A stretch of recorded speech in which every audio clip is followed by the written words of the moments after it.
हम पाठ कंटिन्यू करते हैं। किसी को अपनी निर्धनता का दुख था, कोई तो अपनी निर्धनता से, अपनी गरीबी से दुखी था, तो कोई धनवान और धन की लालसा पाले हुए था। कोई तो अपनी गरीबी से दुखी था और कोई धनवान था लेकिन उसको और धन चाहिए था, इसलिए वो दुखी था, है ना।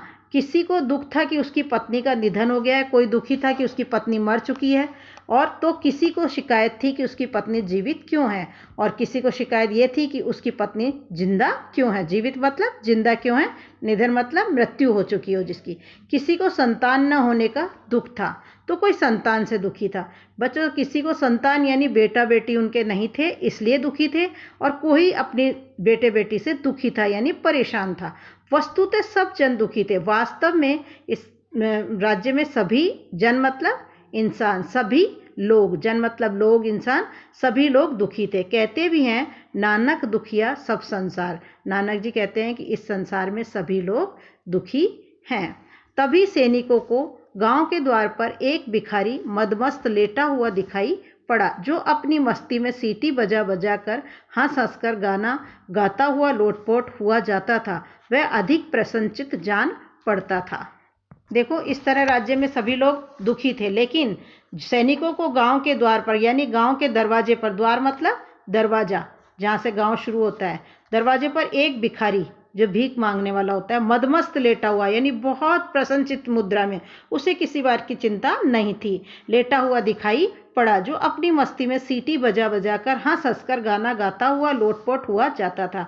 यानी हंस हंस कर वो इधर उधर लोटपोट हो रहा था, लुढ़क रहा था और मस्ती से सीटी बजा रहा था। सबसे ज्यादा वो खुश दिखाई दे रहा था। वह अधिक प्रसन्नचित जान पड़ता था। वह बहुत ही खुश प्रसन्न होता हुआ दिखाई देता था, जो पूर्णतया से प्रसन्न व संतुष्ट है।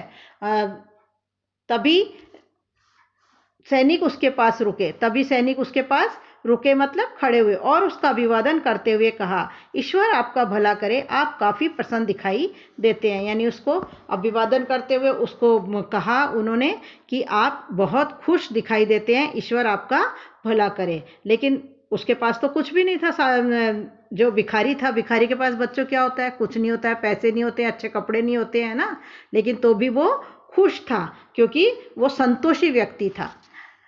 फिर देखो, सैनिक जब उसके पास पूछ रहे हैं कि आपका भला करे, आप काफी प्रसन्न दिखाई देते हैं, क्या कह रहा है भिखारी, हाँ मैं खुश हूं और मुझे किसी बात का कोई दुख नहीं है, कि मैं अपने जीवन में खुश हूं और मुझे किसी प्रकार का कोई दुख नहीं है। सैनिक उसे पाकर अभिभूत हो गए थे। अभिभूत मतलब धन्य हो गए। सैनिकों को लगा कि हमारी मंजिल हमको मिल गई, जिसकी कमीज हमको लेकर चलनी है राजा के लिए, और हमारा राजा भी ठीक हो जाएगा। तो अभिभूत सैनिक उसे पाकर अपने आप को धन्य महसूस करने लगे।